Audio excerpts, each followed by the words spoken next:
Paisano, ya sea que estés en México o Estados Unidos, la ley es la misma para todos. Tu estatus migratorio no tiene nada que ver con los derechos que te protegen.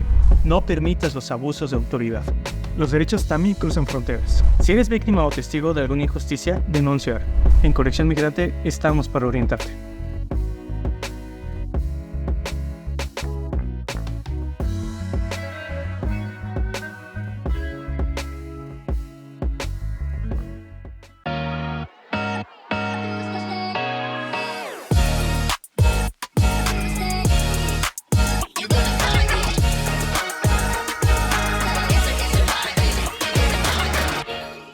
¿Cómo están? Muy buenas noches. Yo soy Patricia Mercado Sánchez, soy fundadora y directora de Conexión Migrante y me da muchísimo gusto recibirlos esta noche en un programa más de Entre Amigos, un programa hecho para ustedes, para la comunidad migrante y sus familias, para sus dudas, sus necesidades informativas y de orientación. Hoy tenemos un programa muy interesante que pues les quiero contar que creo que es la primera vez que sucede en un programa que recibimos más de 1,300 preguntas en 3 días.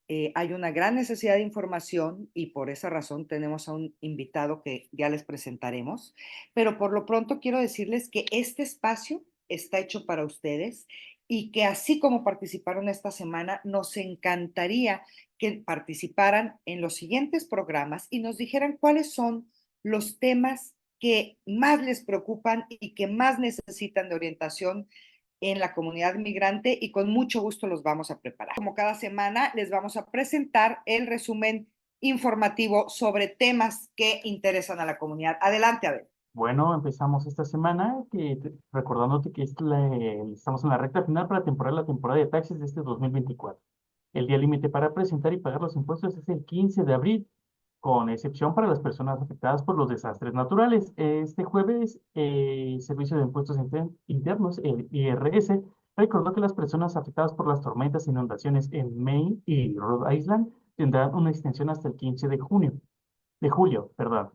Y si no puedes presentar tu declaración de impuestos o pagar, recuerda solicitar una prórroga para evitar multas. Comunidad, 15 de abril es la fecha límite y pónganse, pues, pórtense bien con el tema fiscal aquí, en Estados Unidos o donde estén. Y contarles también que a partir de este lunes 1 de abril entraron en vigor las nuevas tarifas de USCIS. En total son más de 100 formularios los que tuvieron una actualización en sus precios, unos para arriba, otros para abajo. Cabe destacar que algunos trámites como DACA, las visas de trabajo, o la residencia permanente tendrán cambios en sus precios. Es importante que sepas que con este aumento a las tarifas hay un cambio importante. Si tú mandas tus formularios por vía digital, van a ser más baratos. Así que ahí tienes una buena opción que puedes aprovechar. Abel, cuéntanos qué pasó en Alabama, que está la cosa muy fea. Y pues integrantes de la Cámara de Representantes aprobaron la iniciativa de ley, la HB 376, y esta es parecida a la ley de Texas, ¿no? Que busca que las policías locales detengan y arresten a migrantes indocumentados. La iniciativa permitiría a las oficinas de sheriff y los departamentos de policía colaborar con ICE para verificar si las personas tienen permiso para estar en el país. Además, bajo esta ley, si un oficial confirma que alguien es indocumentado, lo va a poder llevar a los centros de detención o a una investigación federal. Sin embargo, organizaciones pro inmigrantes se han quejado porque pues, este proyecto implica un perfilamiento racial y discriminación contra la comunidad migrante, porque pues, es difícil saber de vista quién es migrante, y si nada más porque lo ven de un color distinto o que hablan otro idioma, pues entonces eso es perfilamiento racial. Bueno, para ti. Pues está, sí, y terrible lo que está sucediendo también en Alabama y lo peligroso es que pues otros estados tomen posturas similares y compliquen la vida a la comunidad migrante. Y hablando de eso, pues bueno, ¿qué creen? CBP One otra vez llegó una nueva actualización. Esta es la 2.59.0. Y en Conexión Migrante vas a poder encontrar a detalle cómo puedes hacer para actualizarla, pero te comentamos que no hay cambios significativos, se actualizaron cosas para evitar fallos en el sistema y, importantísimo, recuerda que la herramienta de CBP One es una de las pocas formas que hay para solicitar asilo en Estados Unidos, por lo que tienes que estar pendiente de sus actualizaciones para que rápidamente la bajes a tu celular. Abel, pues bueno, ya que andábamos hablando de Alabama, ahora vámonos a Texas. Así es, y es que el fiscal de Texas, Aaron Nilsson, reconoció que fueron demasiado lejos con la SB4, con esta ley antimigrantes. En audiencia frente a la Corte de Apelaciones del Quinto Circuito el día de ayer, Nilsson dijo que cuando los legisladores de Texas redactaron esta ley, buscaron ir hasta el límite mismo de la que la Corte Suprema de Estados Unidos les permitía hacer. Sin embargo, la Corte del Quinto Circuito les dijo que Texas está intentando usurpar la autoridad del gobierno federal en materia de inmigración y pues bueno, entonces, finalmente, pues tras esta reunión, este diálogo, se determinó que la medida seguirá suspendida hasta nuevo aviso. Entonces, todavía no termina este caso, falta ver qué sigue, pero pues ahí son buenas noticias para las personas que podrían ser objetivo de esto. Y bueno, Pati, vamos contigo. Oigan, y pues como cada semana, que ya se nos hizo costumbre, Janet de los Reyes, quien es nuestra corresponsal en Tijuana, nos tiene hoy un video de pues un tema muy delicado que está pasando en Tijuana y yo creo que en muchas de las caminos de entrada hacia Estados Unidos. La policía municipal pues violó los derechos de migrantes en Tijuana. Hay defensores de derechos humanos de migrantes que están diciendo que ese acto que hicieron es ilegal. Así que adelante, Janet, con el video. La Policía Municipal de Tijuana detuvo a 63 migrantes extranjeros cuando intentaban saltar del muro fronterizo en una zona conocida como el Cañón de la Cabra, en playas de Tijuana. La acción fue condenada por activistas y defensores de derechos humanos, ya que desde 2018 existe el amparo 1597 que prohíbe que la policía detenga a migrantes e intervenga en situaciones de carácter migratorio. La mañana del lunes 1 de abril, una patrulla de la Policía Municipal visualizó al grupo de personas y las privó de continuar con su intento. Los oficiales solicitaron refuerzos. Entre los respondientes llegaron elementos de la Guardia Nacional. El Instituto Nacional de Migración fue el último en llegar, equipado incluso con elementos caninos K9. Cabe destacar que dentro del grupo integrado por personas de origen africano y centroamericano, habían 2 menores de edad. Para la directora de Alma Migrante e impulsora del amparo 1597/2018, Graciela Zamudio, el actuar de las autoridades locales es ilegal por distintos aspectos. La policía municipal está violando la sentencia porque está tomando acciones como espontáneas para increpar a migrantes y detenerlos y luego entregarlos a las autoridades migratorias. El Nacional de Migración solamente puede realizar revisiones migratorias en compañía y coordinación con el Instituto Nacional de Migración. Entonces, eso de que lo llamen ya que los agarraron, pues es lo que es ilegal. Por su parte, José Luis Pérez Canchola, integrante de la Academia de Derechos Humanos y solicitante de que Tijuana se convierta en ciudad santuario para migrantes, reiteró que la policía viola los derechos humanos de las personas migrantes al detenerlos.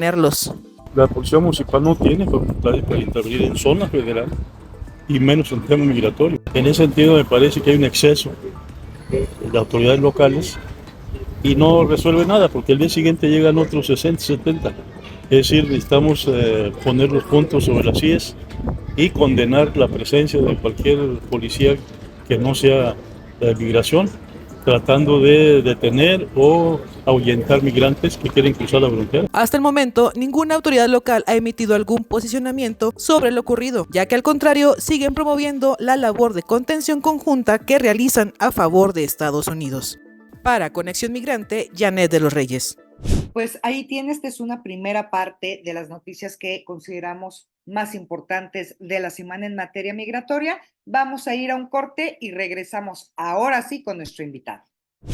Paisano, ¿tienes un negocio que quieras hacer crecer? ¿Eres parte de una organización no gubernamental o de una dependencia de gobierno? Te invitamos a que te anuncies este 2024 en nuestra nueva edición de Entre Amigos. Tu anuncio estará junto a la información más relevante para la comunidad migrante en Estados Unidos y México. Si estás interesado, contáctanos en redaccion@conexionmigrante.com.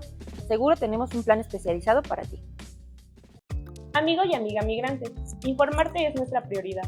Por ello te invitamos a que estés al tanto de las noticias, trámites y novedades sobre las personalidades importantes para la comunidad migrante. Durante 2023 desarrollamos 3 reportajes fundamentales para la comunidad migrante. El primero, la trampa de la desinformación. El segundo, mujeres migrantes, cuerpos sin derechos. Y el tercero, reunificación familiar, el negocio de la nostalgia. Te invitamos a acompañarnos en este 2024. En Conexión Migrante estamos para informarte. Paisano, ¿cómo que no te has unido a nuestros canales de WhatsApp? Ya somos más de 70,000 personas, no puede ser que tú todavía no estés en ellos. Ahí tenemos información sobre migración, sobre los trámites que necesitas, ya sea en México o en Estados Unidos, hasta de deportes, de lo que sea. No tardes, te estamos esperando a ti y solo a ti. Y bueno, pues ya estamos aquí de regresos en esta charla entre amigos. Recordarles que hoy vamos a hablar del asilo, de cómo pueden hacer por lo menos una parte de su caso solos, y para eso está el experto número 1 de Conexión Migrante y amigo muy querido, Emilio Amaya, quien viene del Centro Comunitario de San Bernardino y quien, bueno, está con nosotros continuamente porque él es buenísimo para hacernos explicaciones facilitas para todos, y que podamos entender los procesos y cómo están cambiando y qué cosas y qué desafíos tiene la comunidad migrante que quiere llegar a Estados Unidos. Emilio, buenas noches, bienvenidísimo. Gracias, buenas noches, gracias por el espacio otra vez y estar aquí entre amigos, entre cuates, entre camaradas, dijéramos nosotros. Se agradece el espacio. Miras que lo primero que quería comentar un poquito es este contexto de lo que está pasando en Texas y en Alabama.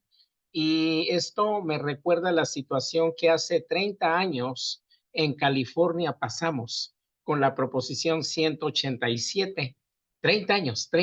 Estamos celebrando 30 años, no solamente de haber derrotado una proposición similar, ¿verdad? Que buscaba penalizar a los inmigrantes, pero también de alguna manera haber creado un precedente. A partir de esta propuesta racista, inhumana, ¿verdad? Logramos cambiar California.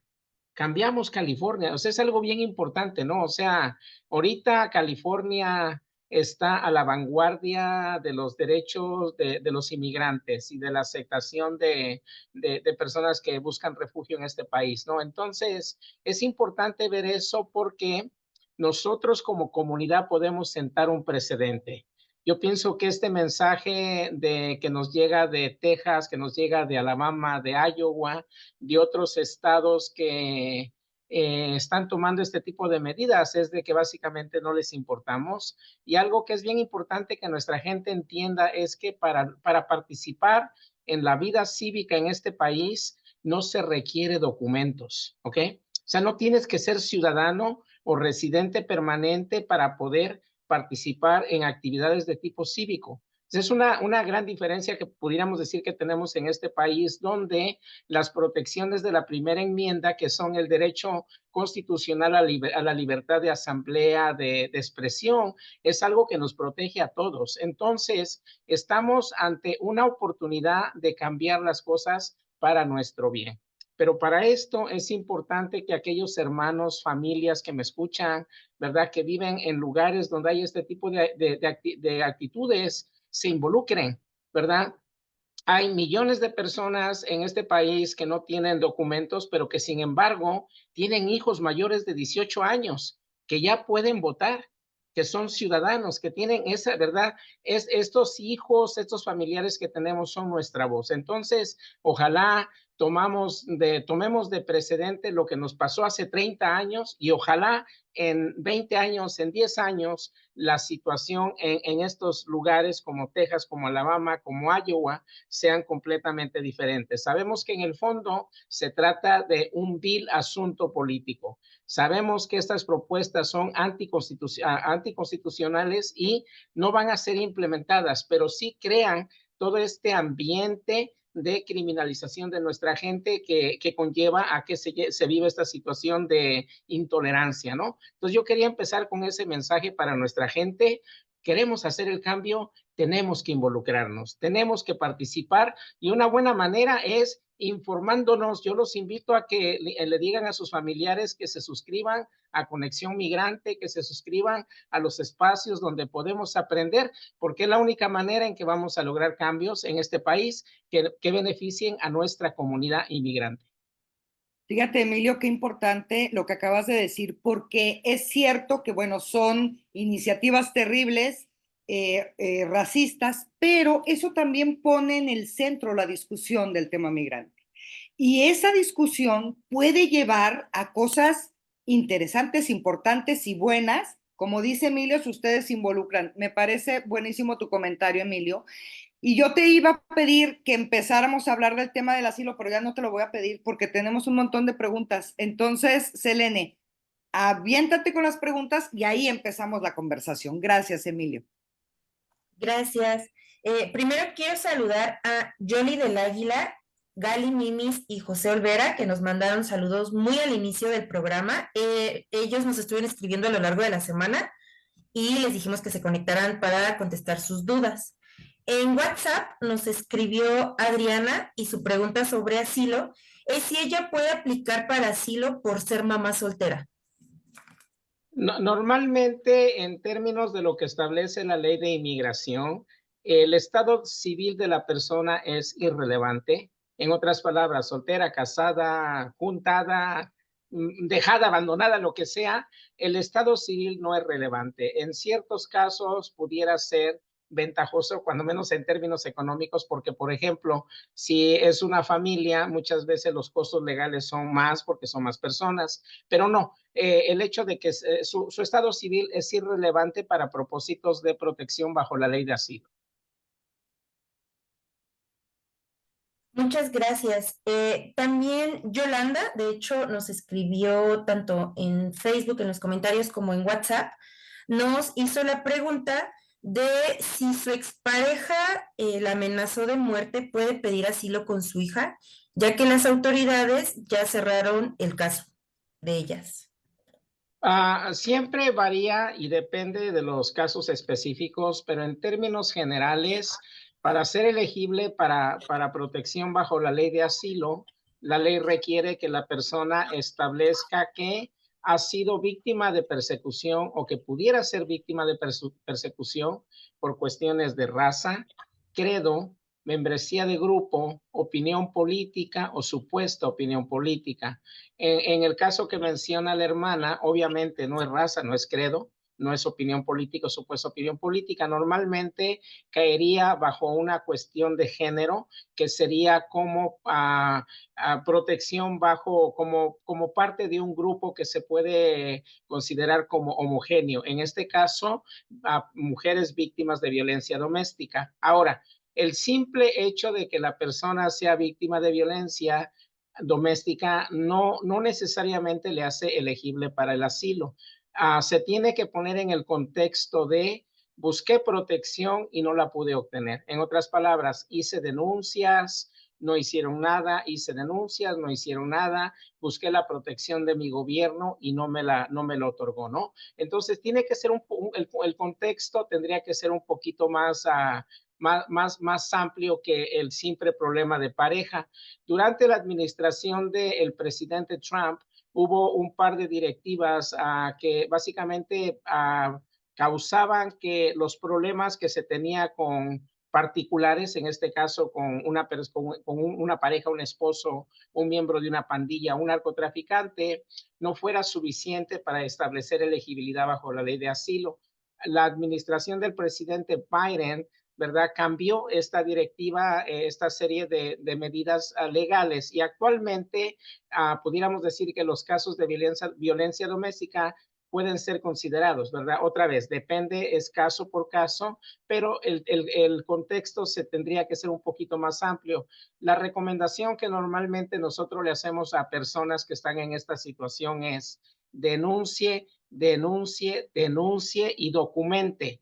que no solamente ha sido víctima de violencia, sino que también buscó la protección de su gobierno y que su gobierno no le pudo dar esa protección. Por lo tanto, busca la protección en otro país. Es algo bien importante, se tiene que entender. Pero regresando a la pregunta que hacía la hermana, ciertamente la violencia doméstica, cuando no es prevenida por las autoridades del gobierno donde reside, le harían elegible para protección bajo la ley de asilo.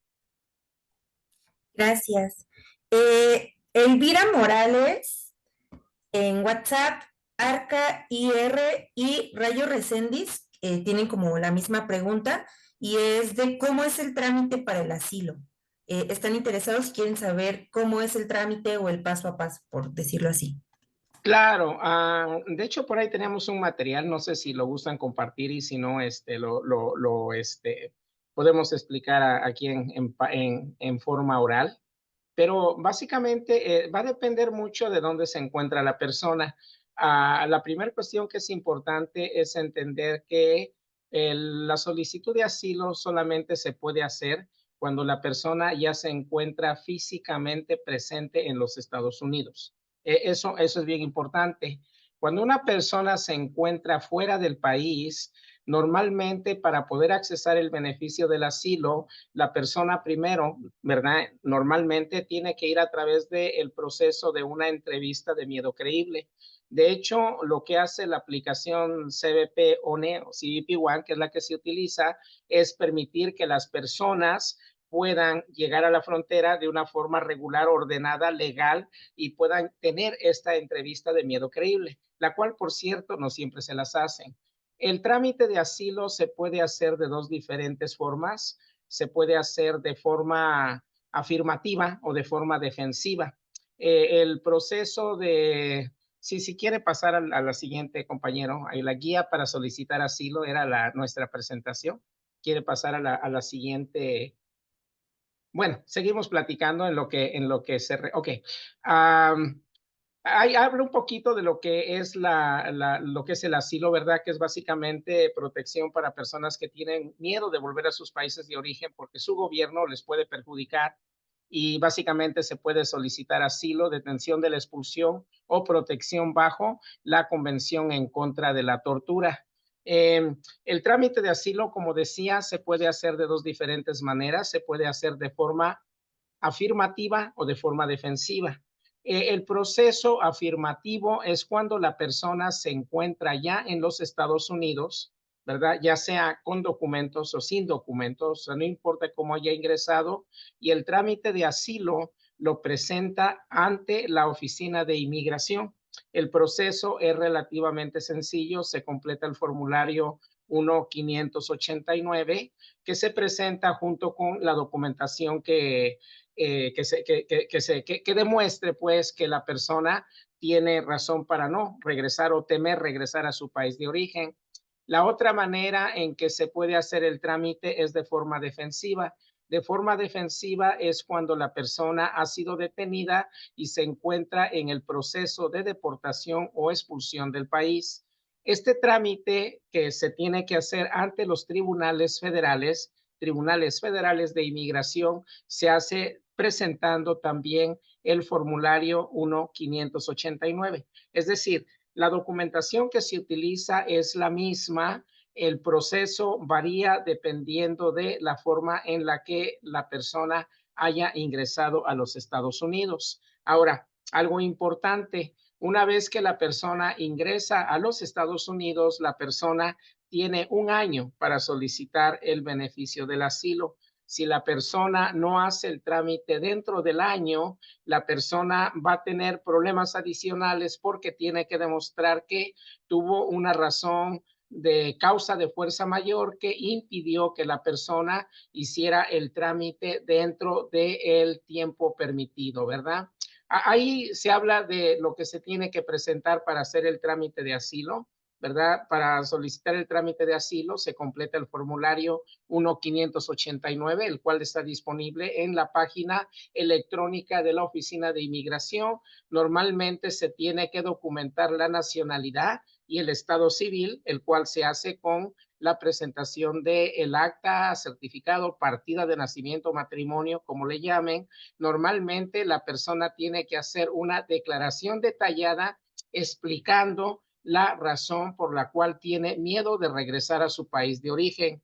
Esa declaración es como el corazón de la solicitud de asilo, es la parte principal de su solicitud de asilo, porque normalmente de esa declaración va a depender si la persona en realidad califica o no califica para el beneficio del asilo. Entonces, otra vez, el proceso va a depender mucho de la forma en que la persona haya ingresado a los Estados Unidos. Otra vez, lo pueden hacer si se encuentran en los Estados Unidos, no importa cómo hayan ingresado, si no fueron detenidos, ingresaron sin ser detectados o ingresaron con visa de turista, visa de trabajo, pueden solicitar el asilo de forma afirmativa y lo harían ante la oficina de inmigración. Si la persona fue detenida o ingresó a los Estados Unidos sin documentos y se entregó y la persona se encuentra en trámites de deportación, esta misma documentación la presentaría ante el Tribunal Federal de Inmigración en sus audiencias. Aquí lo más importante a recordar es que una vez que viene al país, la persona tiene 1 año para hacer el trámite de asilo. Y una cuestión que es importante puntualizar es que ingresar con la aplicación CBP One no significa que ya solicitaron asilo. Eso solamente significa que les han dado lo que se conoce como ingreso condicional al país, ¿verdad? Les permitieron ingresar al país, pero una vez que están dentro de los Estados Unidos, tienen que hacer el trámite de asilo, porque de otra manera, si pasa el año, pues se va a complicar el asunto, ¿no? Ahí está un poquito de lo que son los requisitos bajo la ley de asilo, ¿verdad? El no poder regresar a su país de origen debido a cuestiones de persecución en el pasado o por tener un temor fundado de persecución debido a raza, religión, origen étnico, nacionalidad, opinión política o supuesta opinión política o ser miembro de un grupo social particular.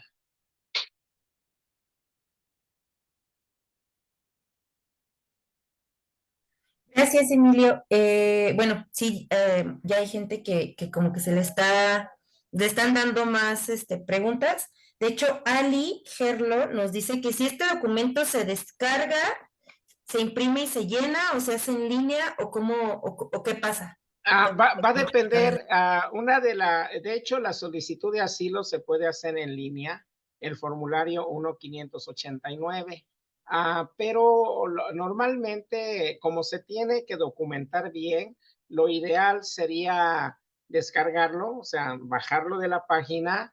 El formato es en formato PDF, ¿verdad? Se completa, lo pueden completar en su propia computadora, se imprime, obviamente, y se tiene que presentar junto con la documentación que se requiere. Es el formulario 1589, se tiene que otra vez anexar, presentar documentos que establece la relación familiar, tales como su acta de nacimiento, acta de matrimonio, y se tiene que hacer la declaración detallada de la razón por la cual no puede regresar a su país de origen, y toda esta documentación se envía a la oficina de inmigración.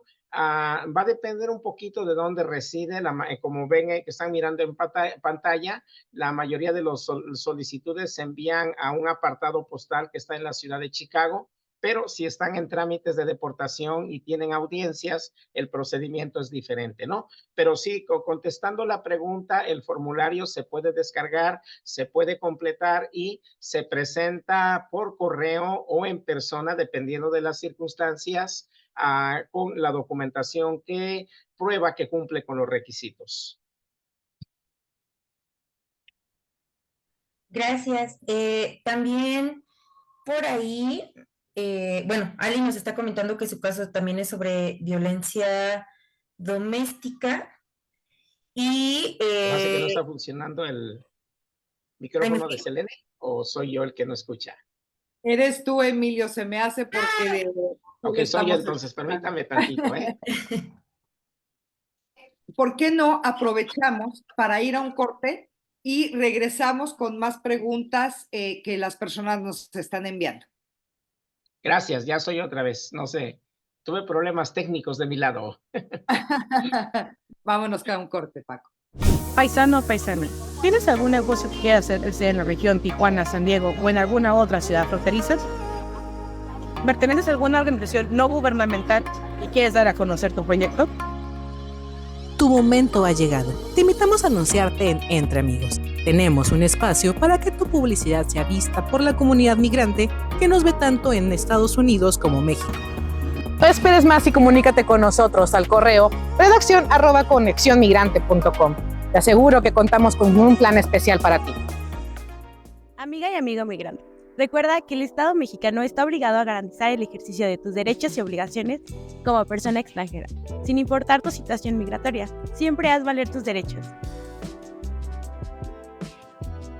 Pues estamos aquí de regreso en esta charla entre amigos, donde estamos hablando del tema del asilo político a Estados Unidos.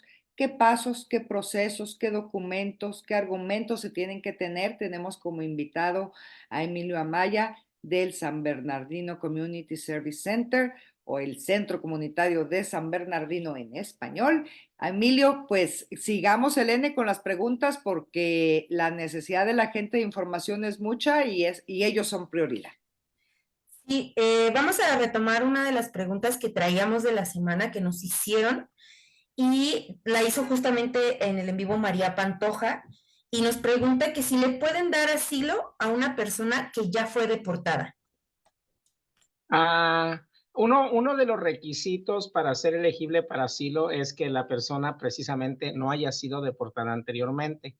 Normalmente ahí hay que averiguar si la persona en realidad fue deportada. Ahora, la ley de asilo contempla 3 diferentes beneficios. El primero es el asilo, el cual, una vez que se lo otorgan, permite que la persona, después de un año de estar en el país con su trámite, con que le hayan otorgado el asilo, la persona obtenga residencia permanente y eventualmente pueda obtener la ciudadanía. Una persona que ya fue deportada o una persona que tiene antecedentes penales graves, que ha cometido un delito grave, normalmente es estatutoriamente inelegible para asilo. ¿Qué significa eso de estatutoriamente inelegible? Bueno, que en base a lo que establece la ley no califica. Sin embargo, esa persona todavía sigue siendo elegible para 2 beneficios adicionales que son la detención de la deportación o lo que se conoce en inglés como withholding of removal y protección bajo el acta, en la Convención en contra de la tortura. Entonces, ¿qué pasa en esos casos? Bueno, la persona todavía puede ser elegible para estos beneficios limitados. Si la persona establece elegibilidad, la persona tiene el derecho de permanecer en el país de forma indefinida. Básicamente se queda en el limbo, no puede ser deportada, es elegible para un permiso de trabajo, pero desafortunadamente no es elegible para residencia permanente. Ahora, si la persona en algún momento fue víctima de violencia de un delito en los Estados Unidos, o la persona ha sido víctima de tráfico, que es algo que vemos con frecuencia en la frontera, entonces la persona puede ser elegible aún a pesar de la deportación para lo que se conoce como la visa U o la visa T o la visa S para personas que están colaborando con la policía en algún proceso criminal, y esas personas pueden obtener residencia permanente si son elegibles, aún a pesar de la deportación previa. ¿Okay? Entonces, va a depender mucho de las circunstancias, pero en términos generales, una persona deportada todavía es elegible para protección limitada bajo la ley de asilo. Gracias. De hecho, en la semana también nos escribió Miguel Ávila y él nos comentaba que intentó entrar y le aplicaron lo de MPP, o sea, tenía una cita en corte a través de MPP, pero la perdió. Quiere saber si puede retomar su caso o qué pasa en este caso, y él nos dijo que él pensaba que tenía 5 años de castigo. Bueno, normalmente cuando una persona es deportada, la deportan por cierto tiempo. Pero una situación muy común que se dio bajo este proceso del protocolo migrante es el hecho de que las personas que estaban en México esperando sus audiencias enfrentaban una serie de retos, de barreras para poder ingresar y acudir a sus audiencias. Hay que recordar que las personas tenían que estar físicamente presentes en el tribunal para poder continuar con el proceso. Entonces, cualquier persona que por alguna razón no pudo ingresar a los Estados Unidos para presentarse a su audiencia y la persona fue deportada, la persona puede hacer una moción de reapertura, hacer una petición de reapertura o una moción para reabrir, y normalmente si la persona puede establecer que en realidad no le dejaron entrar, los oficiales de Policía Mexicano de Migración no le dejaron pasar, los oficiales de CBP no le permitieron ingresar, normalmente los casos serían reabiertos. Hemos mirado muchos casos de personas que no fueron a sus audiencias porque simple y sencillamente, aún con documentos de corte, no les dejaron ingresar a los Estados Unidos. Esas personas tienen todo el derecho legal de hacer una moción para reabrir sus casos. Lo pueden hacer desde donde se encuentren, no importa si están en México o en otro país, y normalmente si el caso es reabierto, normalmente hay un proceso que permite que les permitan ingresar al país por cuestiones de interés público para que puedan continuar con sus procesos. Entonces, la sugerencia aquí de la persona que pregunta es que busque la asesoría adecuada, pero normalmente sí sería elegible para reabrir sus casos, y si el caso se reabre, entonces la orden de deportación tiene que ser cancelada y la persona puede continuar con su trámite. Gracias. Voy a juntar dos preguntas de Arly Gerlo y María Martínez, porque nos están preguntando sobre los casos otra vez de violencia doméstica. En el caso de Ali, ella pregunta qué pasa si trajo a los menores, que son sus hijos, sin el consentimiento del papá por estar huyendo del papá. Pero pues también qué pasa en general con los casos de violencia doméstica.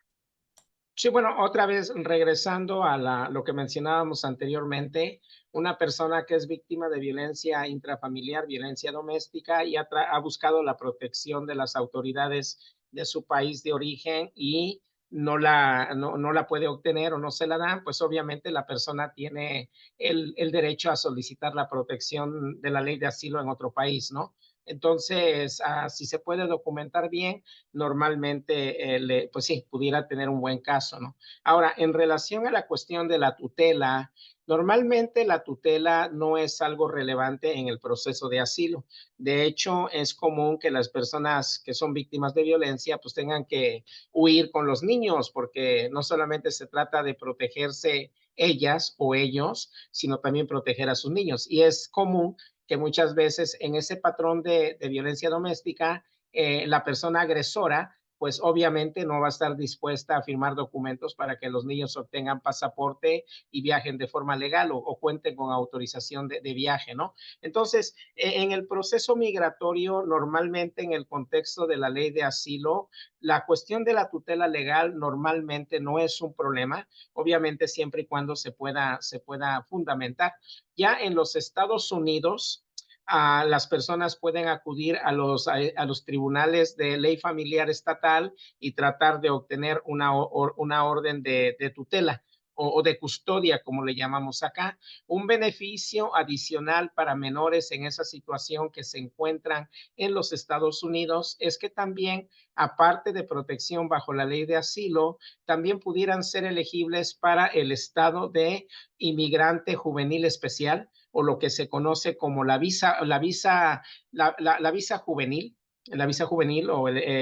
y este proceso es precisamente para niños o para jóvenes que son víctimas de negligencia, que son víctimas de abandono, que son víctimas de abuso, ¿no? Entonces, otra vez, en términos generales, la cuestión de la tutela normalmente no es un factor en el proceso migratorio del asilo.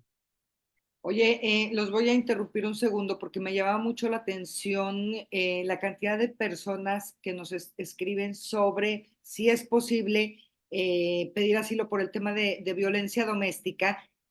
¿qué cosas, y de nuevo, digámoslo, Emilio, por favor, qué cosas tendrían que documentar para tener un buen caso?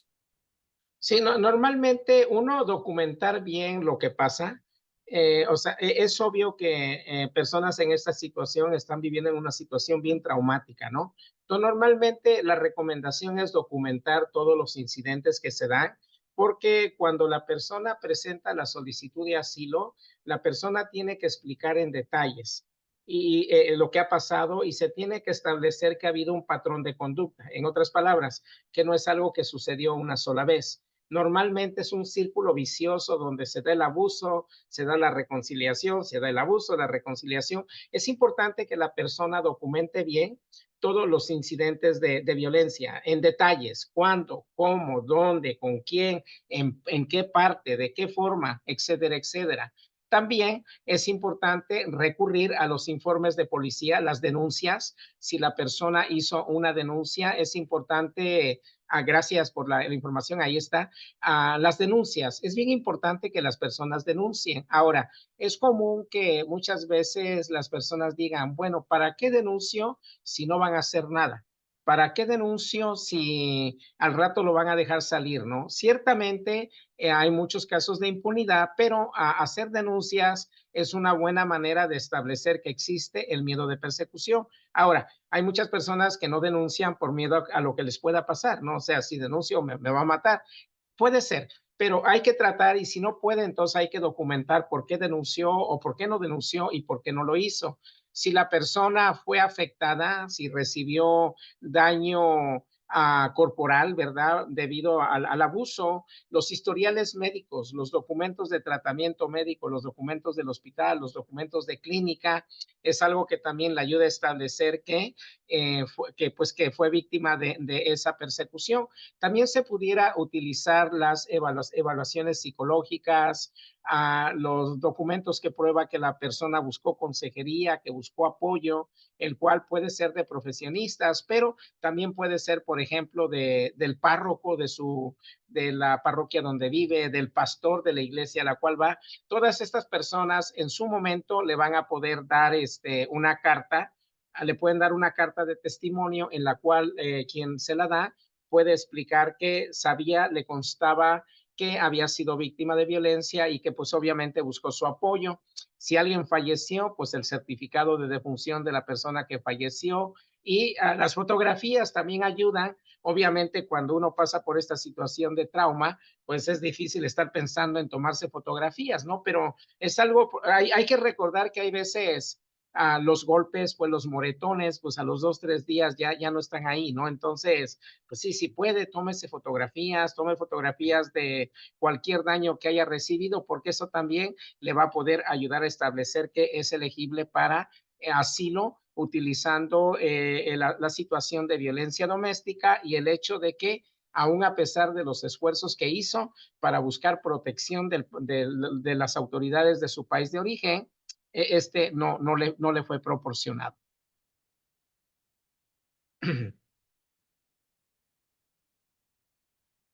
Gracias, Emilio. Bueno, están llegando bastantes preguntas. Eso es lo que estoy viendo. Ajá. Yo creo que sería bueno, Cel, a ver si podemos, digo, nos quedan 15 minutos, podemos no irnos a corte y seguir con las preguntas hasta que llegue la hora de despedirnos. Y vemos qué hacemos para responder las que faltan. Dale, Selena. Sí, de hecho, Angélica Lozano y Hanna Velázquez también voy a juntar sus preguntas porque son muy similares. Quieren solicitar asilo con sus hijos. Angélica tiene 3 hijos y Hanna nos comenta que su hija ya tiene 20 años y quiere saber si pueden pedir asilo juntas. Sí, normalmente el trámite de asilo, cuando lo hace una persona que tiene hijos, puede incluir a hijos hasta los 21 años. Para propósitos de la Ley Federal de Inmigración en los Estados Unidos, una persona es niño hasta los 21 años, no 18 años como normalmente es en los estados. Entonces, cuando se hace el trámite en la misma solicitud, el formulario 1589 se incluye a las personas que se quiere proteger aparte del solicitante, que normalmente sería el esposo, si la persona es casada, y los niños, los cuales otra vez siguen siendo niños siempre y cuando sean menores de 21 años. En el momento en que el joven o la joven va a cumplir 21 años, se puede hacer una solicitud separada si la persona también busca protección para detención de la deportación o bajo la Convención en contra de la tortura. Pero regresando a la pregunta, ciertamente si tiene 20 años sería considerado niño y estaría incluido en la solicitud de asilo. Vale, gracias. También está Angie Chra. Ella nos dice que ella pidió asilo por medio de ACNUR desde Guatemala y se lo negaron. Nos pregunta si esto le afecta. Ella ya nos aclaró que fue por medio de esta cosa de movilidad segura, su caso lo trasladaron a ACNUR y ahí fue donde la rechazaron. No, la persona puede intentar más de una vez. La diferencia de hacerlo a través de las entidades de las Naciones Unidas es que normalmente la consideración es para el estado de refugiado y no asilado. Entonces, la diferencia ahí es que los requisitos son diferentes. Normalmente, una persona que está huyendo, que está solicitando protección como refugiado, lo está haciendo por las condiciones generales de la situación general que hay en el país de origen, guerra, desastres naturales. La cuestión del asilo es un poquito diferente. La cuestión del asilo es un poquito más en términos de individuales y normalmente el proceso sería a través de la aplicación CBP One, que es como el único recurso para solicitar asilo en los Estados Unidos. La diferencia es el refugio o la protección bajo el proceso de refugio lo pueden obtener desde el extranjero y ya ingresan al país como refugiados. Difícil obtener refugio porque las consideraciones son diferentes, pero el hecho de que haya solicitado refugio no significa que no sea elegible para asilo. De hecho, si una persona ya solicitó asilo y le fue negada, la persona puede volver a solicitar siempre y cuando establezca que las condiciones han cambiado. En otras palabras, cuando solicité la primera vez, me la negaron porque las cosas eran diferentes, las cosas han cambiado, se han puesto peor y ahora debo de ser elegible, ¿no? Entonces, no necesariamente le descalifica. Gracias. También Arca IR nos preguntó de que en caso de que sí le den asilo, ¿tiene que tener algún familiar para poder llegar con él a Estados Unidos o CBP les dice a dónde pueden ir? No, y ahí es importante entender que no les dan asilo, solamente cuando le permiten ingresar con la aplicación CBP One, lo único que le están dando es lo que se conoce como ingreso condicional al país, lo que en inglés se conoce como parole. Y uno de los requisitos para que le permitan ingresar al país es precisamente tener una persona que va a servir como patrocinador o que va a asumir la responsabilidad financiera. Normalmente esa persona también asume la responsabilidad de, en el momento en que la persona pierde su caso y tiene que ser deportada, de entregar a la persona, ¿verdad? Ahora, no es una responsabilidad legal, no tiene que firmar un contrato, pero normalmente para poder ingresar al país le piden información que determine que tienen con quién llegar. Un gran problema que estamos teniendo ahorita es que muchas personas llegaron, pues sí, obviamente sin alguien que les pudiera apoyar, no tienen una red familiar de apoyo en los Estados Unidos y esas son las familias que terminan en los shelters, le llamamos acá, en los refugios, y que están viviendo una situación difícil debido a que, uno, no tienen los recursos que les permitan pues salir adelante y los gobiernos locales pues obviamente han estado batallando mucho por la falta de recursos. Entonces, ciertamente tener alguien que asuma la responsabilidad del patrocinio es algo importante para que puedan pues tener un buen caso de asilo para que les permitan ingresar a través de la aplicación CBP One. Gracias. Raúl López nos escribe un poco de su historia, es que a él lo deportaron, él había venido, entendemos que a México, pero la abogada, estaba intentando arreglar papeles, vino a México, la abogada se equivocó y no pudo pues ya arreglar, ya tiene 3 años aquí en México, tiene una hija de 6 años en Estados Unidos y ahorita que se divorció ya de la mamá de su hija, está buscando regresar a Estados Unidos con su hija, pero bueno, tuvo problemas con la mamá y quiere saber si aplica para violencia doméstica porque la mamá de la niña tiene un carácter muy fuerte, así puso. Bueno, pues otra vez tendría que demostrar que ha sido víctima de violencia intrafamiliar doméstica, que, ¿verdad?, ha buscado protección y que no se la han dado. Va a depender mucho de las circunstancias, pero si ha habido violencia física, la persona ha hecho denuncias. Si las cosas cambiaron después de la última vez que estuvo aquí y le negaron algún beneficio, en teoría sigue siendo elegible para beneficios limitados bajo la ley de asilo. Todo dependería de qué fue en realidad lo que pasó. Normalmente la sugerencia en una situación de este tipo es que la persona obtenga una copia de su expediente migratorio a través de lo que se conoce como el Acta de Libertad de Información.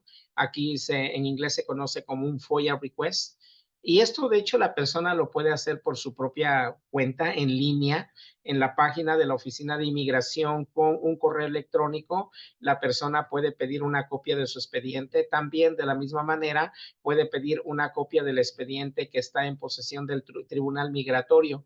Eso quizá le daría una buena idea de por qué se negó el caso y entonces, a partir de ahí, pudiera proceder. Pero otra vez, regresando a lo que antes mencionaba, el hecho de que a una persona la hayan deportado, todavía el hecho de que haya sido deportada no necesariamente significa que no califica para protección limitada bajo la ley de asilo. Si ha habido cambio de circunstancias y se puede establecer en la existencia del miedo fundamentado de persecución, la certeza de la persecución o la posibilidad de la tortura, la persona todavía es elegible para beneficios limitados bajo el proceso de detención de la deportación, lo que en inglés se conoce como withholding or removal, o también bajo la Convención en contra de la tortura. La recomendación siempre es, hay necesidad de buscar la asesoría legal bien específica para su caso. Aquí estamos hablando en términos generales de lo que es y lo que son los procesos, ¿verdad? Todo va a variar mucho dependiendo de su situación. La recomendación, busque apoyo donde se encuentra, a ver si lo puede hallar y entonces proceda a partir de ahí. Gracias. Hugo Torres nos comenta que hoy la app le decía que si no se encontraba en el norte del país, no iba a poder solicitar una cita para el asilo. Ciertamente eso es algo que se sigue batallando mucho y es el hecho de que para muchas personas para poder tener acceso al proceso a través de CBP One se tiene que encontrar en el norte de México, pero no necesariamente.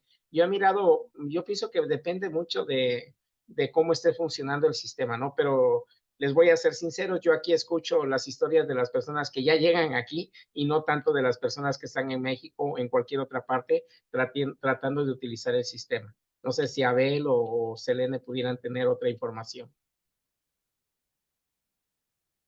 Pues en este caso, bueno, esta semana hubo una actualización de CBP One, sin embargo, es términos menores, pero este caso no nos habían comentado al respecto. Yo me he sentido que del centro de México hacia arriba, que dicen que de la Ciudad de México. Sin embargo, en este caso, las personas que tengan este problema, pues, también nos invito a mandarnos una captura de pantalla para saber más o menos y poder monitorear qué es lo que pasa, porque hay varios problemas con la aplicación y en este caso para decir, ver qué podemos hacer, porque hay muchas situaciones que pueden complicar, lo que es la ubicación, que algún fallo interno de la app, entonces, Por no hay eso, veces por que eso se es bloquea. importante la nota que les comentábamos al inicio de este programa de la actualización Ujú. para que pues vean opción a ver si no funciona. Y si no funciona, por favor, búsquenos en el Centro de Atención al Migrante de la... Sí, la otra cuestión que quería comentar así rapidito es entender el contexto. La aplicación fue establecida no necesariamente para hacerle la vida mejor a la gente. El propósito de la aplicación, ¿verdad? La justificación es, queremos tener un proceso ordenado, pero en la práctica, en realidad lo que querían crear es un proceso que hiciera que la gente se desanimara. En otras palabras, que no intentara, ¿verdad? O sea, es doble mensaje. Háganlo bien, pero si lo hacen bien, de todas maneras no lo pueden hacer. ¿Por qué? No hay acceso a la internet, no todo el mundo tiene teléfonos inteligentes. Entonces hay que entender ese contexto. Es bien importante entenderlo porque de otra manera nos vamos a frustrar, ¿verdad? Y nuestra gente tiene que entender eso. Gracias. Bueno, César nos pregunta si para el asilo se necesita tener pasaporte. No, se asume que muchas personas que salen huyendo ni tan siquiera tienen tiempo de agarrar sus pertenencias, ¿verdad? Sus cositas, pues. Y de hecho hay gente, por ejemplo, tenemos casos de hermanos en Michoacán que llegaron los narcos y te vas o te vas, ¿no? O sea, no tienes tiempo de llevarte nada, ¿no? Entonces, no se requiere tener un pasaporte. Si lo tiene, ayuda. Normalmente pues se requiere que tenga algún documento de nacionalidad, tal como su acta, su partida de nacimiento, pero hay veces que tampoco eso está disponible. Se puede utilizar documentación secundaria, tales como las actas de bautizo, los certificados de confirmación, y en el peor de los casos, las personas pueden recurrir a una declaración de nacionalidad, en la cual la persona dice, juro y perjuro que soy de este país. Dentro del proceso de asilo nos encontramos mucho con personas que no tienen nacionalidad, no tienen estado. Hay personas que no tienen una por cuestiones de conflictos internos y todo eso, ¿no? Entonces, no, el pasaporte no es un requisito para solicitar asilo. Gracias. También Gaby Ramos nos dice que ella ya fue a pedir el asilo el año pasado, se entregó a migración, pero ya la regresaron 2 veces. No le tomaron su declaración y quiere saber qué tanto chance hay de que le vayan a dar asilo si llena la aplicación. Pues otra vez, el hecho de que le hayan ya negado el beneficio no necesariamente significa que no es elegible. Normalmente va a tener que establecer que ha habido cambio de circunstancias. En otras palabras, si fue considerada y las cosas le negaron, ¿verdad? Porque en ese momento pensaban que no era elegible, quizá ahora pudiera ser elegible si es que ha habido cambio de circunstancias, pero también pudiera ser que haya sido procesada, no sé cuándo haya sido, pero bajo la ley anterior de salud pública, el título 42, que ni tan siquiera permitía que explicaran su caso, ¿no? Pero no, el hecho de que anteriormente le hayan dicho que no significa que no pudiera ser elegible en esos momentos. Y otra vez, enfatizo, cuando llega uno a la frontera y entras y te dejan pasar o te dejan en libertad, no te han dado asilo, solamente te han dado libertad condicional, ingreso condicional. El trámite de asilo se va a tener que presentar ante el tribunal migratorio, quien finalmente determina si la persona califica o no para ese beneficio. Gracias. Laura Lujano nos pregunta que quiénes son quienes califican para la visa juvenil y si tiene consecuencias o beneficios para la madre de la persona que lo solicita. Bueno, la visa juvenil o el proceso de inmigrante juvenil especial está establecido en la ley para brindar protección migratoria a aquellos menores de edad pudiera ser, de hecho es menores de 21 años que han sido víctimas de abandono, que han sido víctimas de negligencia, que han sido víctimas de maltrato, ¿verdad? El cual varía mucho, no tiene que haber sido físico. El hecho de que un padre o una madre se haya ido, los haya dejado, no les haya proveído por su bienestar, no les haya dado el mantenimiento, lo hace elegible para este beneficio. La persona tiene, el menor o el joven, el niño, tiene que estar físicamente presente en los Estados Unidos. Ahora, uno de los problemas es que una vez que el joven obtenga la residencia permanente a través de este proceso y eventualmente se haga ciudadano, desafortunadamente no puede patrocinar a los padres biológicos. Ese es como un problema que hay en este proceso. Los padres biológicos no van a obtener el beneficio a través del hijo que ha obtenido residencia permanente a través del proceso de la visa juvenil. Pero en términos generales, otra vez, la visa juvenil es el proceso que se utiliza para otorgar protección migratoria a menores de edad que son víctimas de abandono, negligencia, maltrato, violencia doméstica, etcétera, etcétera. Gracias. Ya la penúltima pregunta es de Demetria Araujo y nos dice que si el familiar que nos va a recibir con asilo debe tener residencia o importa si es o no indocumentado? Normalmente no tiene que necesariamente tener estado migratorio válido. Normalmente la persona tiene que estar dispuesta a asumir la responsabilidad financiera y la responsabilidad legal. Ahora, ahí es donde muchas veces es un conflicto, porque lo que pasa es, si al final la persona es deportada, cuando quien asume, el patrocinador asume la responsabilidad, tiene que dar su información personal, incluyendo domicilio, número de teléfono, etcétera, etcétera, ¿no? Entonces ahí, al final del proceso, si la persona es deportada y no se va del país, pues le van a llegar a buscar ese domicilio. Y pues desafortunadamente, si encuentran a más familiares que no tienen documentos, pues entonces está el problema de que toda la familia pueda ser detenida. En teoría no debería de ser así, ¿no? Pero es algo que pudiera suceder y hay que estar consciente. Entonces, lo ideal sería tratar de localizar a personas que sean residentes, ciudadanos o que se encuentren legalmente en el país, ya sea tengan TPS, tengan DACA, tengan un trámite de asilo pendiente, para que en el futuro no vaya a ser un problema para toda la familia. Gracias. También nos preguntó María de Esquivel, que tiene una hija de 7 años y una nieta de 1 año, hija de esta hija. Se fueron a Estados Unidos, pidió asilo, parece ser que se lo dieron, y el esposo de María está a cargo de las dos. Sin embargo, él quiere ya venirse para México. Nos pregunta si las puede dejar allá y él venirse a México o qué pasa. Sí, normalmente cuando se trata de un menor y no hay alguien responsable, se le puede dar la tutela temporal a otra persona que sea adulta, que pueda tomar decisiones a nombre de los menores de edad, ¿no? Entonces, ahí sería cuestión de buscar a una persona de confianza que pudiera asumir esa responsabilidad. Ahora, ahí el problema es que si en algún momento llega a haber algún tipo de problema familiar, hay negligencia o algo así, entonces se puede complicar el asunto, porque se pudieran involucrar las autoridades a través del Departamento de Protección de Menores y, ¿verdad? Las personas, los menores de edad, pueden terminar en foster care o en cuidado temporal. Ahí, en términos migratorios, no hace diferencia, pero sí sería bueno que antes de tomar una decisión, las personas obtuvieran asesoría bajo de ley familiar o apoyo a través de sus consulados para que tomen la decisión correcta. En términos migratorios, normalmente no tiene implicaciones.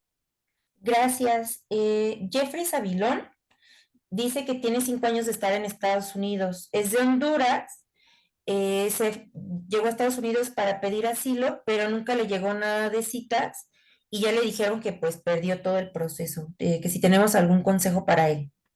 Sí, si la persona fue detenida y estaba en proceso de deportación, que parece ser el caso, habría que mirar por qué la persona no se presentó al tribunal si tenía una audiencia. Algo común es que hay veces las personas ingresan, son detenidas, dan un domicilio y después se cambian de domicilio y no hacen el cambio de domicilio. O hay veces hacen el cambio de domicilio, pero ese cambio de domicilio no se registra de forma correcta ante ya sea el tribunal o la oficina de inmigración. Ahí lo que pasa es la persona se le envía notificación, pero la persona no se entera porque ya no está ahí.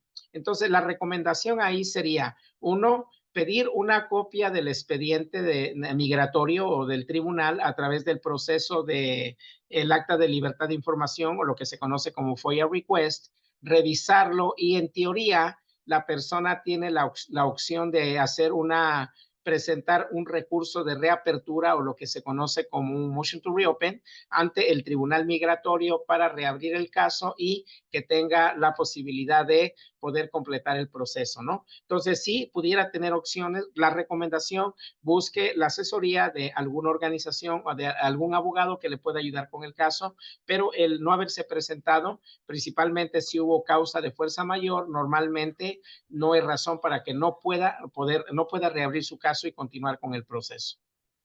Gracias, Emilio. Ya la última pregunta, ahora sí, es de Ali Gerlo, y nos pregunta si los testimonios y la declaración de lo de por qué está pidiendo asilo deben ser notarizados. No, cuando se hace el trámite de asilo, la declaración tiene que ser firmada bajo pena de cometer perjurio, o en inglés lo que se conoce como under penalty of perjury, que es básicamente, ¿verdad? Declaro que lo anterior o lo que dije es verdadero y correcto, algo así. Tiene que ser firmado por la persona, pero no tiene que ser notarizado. Los documentos por ejemplo, que le van a enviar de su país de origen, pueden o no pueden ser notarizados. Estar notarizados pudiera darle mayor peso y credibilidad por el hecho de que la persona que está declarando se está presentando ante una autoridad o ante un funcionario público que pudiera ser un notario público y está cumpliendo con una serie de requisitos, ¿no? Entonces, la declaración que hace la persona no tiene que ser notarizada, la puede notarizar, no va a hacer la diferencia. La recomendación principal en relación a la declaración es que sea una declaración detallada, es decir, que dé, como decimos nosotros, pelos y señales de qué fue lo que pasó, y normalmente que pueda ser ordenada de forma cronológica, de forma de tal que quien la lea pueda darse una idea de lo que pasó, ¿verdad? Entonces sí hay necesidad de tener cuidado con la declaración, pero regresando a la pregunta, no tiene que ser notarizada. Ay, Emilio, pues ahora sí no te dimos chance ni de respirar. Esto estuvo muy intenso, y debido a que esto estuvo muy intenso y que hay una gran necesidad de información sobre este tema, ahí les va, pónganse todos listos. Próxima semana, 7 de la tarde, vamos a repetir el tema. Vamos a volver a tener aquí a Emilio. Prepárate con un vaso de agua muy grande porque la cosa se va a poner intensa, pero queremos que pues ustedes tengan acceso a información verídica, real, que les permita llevar sus procesos, que les permita tomar la decisión de si tienen los elementos suficientes o no para solicitar asilo.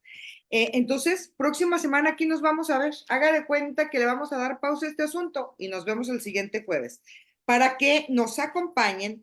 Y lo que decía Emilio es bien importante. Tener una cita de CBP-1 no es asilo. Es el inicio del proceso y es muy complejo el proceso. Entonces, para que tengan ustedes pues la información que verdaderamente los va a ayudar. Yo te quiero agradecer muchísimo, Emilio, que nos hayas acompañado esta noche, porque de verdad creo que nunca habíamos tenido tantas preguntas de las personas en un programa de Entre Amigos, y eso nos revela solamente la gran necesidad de información que tienen todos ustedes. Entonces, para eso estamos, para servirlos, para ayudarlos, para acompañarlos. Pero antes de irnos, ya que nos fuimos 10 minutos, pues ahora sí vámonos más. Antes de irnos, vamos a ir, para cerrar este programa, a ver el último video que nos envió Janet sobre un grupo de activistas en Tijuana que están pidiendo apoyo para los mexicanos que están siendo deportados en Estados Unidos. Vámonos con ese video y entonces sí ya nos despedimos en serio, de verdad, pensando en que le vamos a poner pausa a esta conversación y la vamos a continuar el siguiente jueves. Adelante, Paco. Integrantes de la Alianza Migrante en Tijuana exigen al gobierno de Andrés Manuel López Obrador que se cree un fondo de apoyo económico para los mexicanos deportados por Estados Unidos, ya que aseguran que después de ser considerados héroes nacionales, gracias a la cantidad de remesas recibidas, terminan siendo olvidados. José María García Lara, director del albergue Movimiento Juventud 2000, habló de la necesidad de que, así como el gobierno federal apoyará a migrantes extranjeros, se ayude a connacionales. La Alianza Migrante Tijuana hace un llamado al gobierno federal para que atienda esta necesidad de nuestros migrantes deportados, y lo volvemos a repetir nuevamente. Son reconocidos como héroes nacionales y mandan unas remesas enormes a nuestro país. Así es que lo menos que pueden hacer es rectificar, y también, si van a dar ese recurso a estas comunidades de otros países, también que les den a nuestra comunidad de nuestros migrantes nacionales deportados, porque son merecedores todavía mucho más, porque ellos han generado recursos económicos a nuestro país. Una de las peticiones por parte de los activistas es la creación de la llamada Tarjeta del Bienestar Migrante, con la que los deportados accedan a un beneficio económico y descuentos con hoteles y restaurantes, a los que puedan recurrir los repatriados durante su periodo de integración. José Luis Pérez Canchola, integrante de la Academia de Derechos Humanos, se pronunció a favor de la creación de este recurso, así como la reactivación del Fondo de Migralidad, con el que distintos albergues podían cubrir gastos básicos como el agua y la luz, y que fue retirado hace 5 años por la actual administración federal. De igual forma, resaltó la importancia de recibir remesas, sobre todo en el municipio de Tijuana. Ese fondo de migralidad ayudaba a todos los albergues para el pago de agua, luz, gas, alimentos, medicinas. Quieren hacer entonces que lo paguen directamente, que los albergues quedan exentos de agua, luz, gas, y que el gobierno se encargue de acercar alimentación y medicina. Lo de la tarjeta es muy buena idea, así como lo están haciendo con extranjeros que están siendo deportados a sus países de origen, también hay que hacerlo aquí, como se ha mencionado. Lo hemos dicho, son 60, 70 mil millones de dólares que entran a la economía nuestra cada año, pero cuando hay un migrante en desgracia aquí no hay un dólar para ayudar. Por esas remesas que se mencionan, a nivel nacional, Tijuana es el primer lugar en recibir remesas. Es el primer municipio como municipio. Como estado estamos en el número 12, pero como municipio, Tijuana es el que recibe más dinero de las remesas de los migrantes que viven en Estados Unidos. Ese dinero es mucho más de lo que entra por turismo. Los activistas anunciaron que de no tener respuestas sobre sus exigencias, realizaron una manifestación pacífica con la quema de piñatas, una de ellas con el rostro de Andrés Manuel López Obrador. Para Conexión Migrante, Janet de los Reyes. Híjole, qué buena nota nos mandó hoy Janet, porque de verdad nosotros hablamos de los migrantes en general, pero los migrantes mexicanos han sido y serán nuestra prioridad y creo que es muy importante visibilizar estos esfuerzos de activistas que yo conocí a Chema el año pasado que fui a Tijuana y él me dijo, cuando ya no nos hacen caso nos juntamos todos a ver si así. Entonces, ojalá y alguien los escuche. Oigan, ahora sí nos volamos. Son 13 minutos después de la hora. Ya nos tenemos que ir, pero no se olviden, de verdad, todos ustedes quienes nos están viendo, por favor, estén pendientes próximo jueves 7 de la tarde.